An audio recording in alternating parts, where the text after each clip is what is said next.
ব্রেকফাস্টে বানালাম চিড়ের পোলাও। একটু অন্যরকম ব্রেকফাস্ট, কারণ রোজই রুটি আর কিছু না কিছু তরকারি একটা থাকে, তো আজকে চিড়ের পোলাও ইচ্ছা হলো বানাই। টক দই তো গরমে সবাই বেশি করে খাচ্ছে, আর ঘরে পাতার টক দইয়ের কোনো বিকল্প হয় না। আগের দিন রাতে দই পেতেছিলাম, সকালে পুরো চাক দই পেতে গেছে। আমাদের ব্রেকফাস্ট এই দই দিয়েই কিন্তু হয়েছে।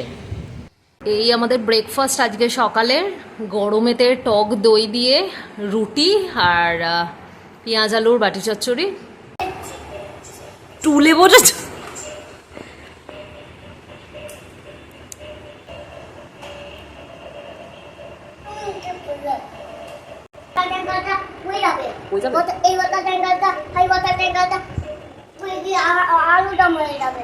আলুর দম হয়ে যাবে পরে কি?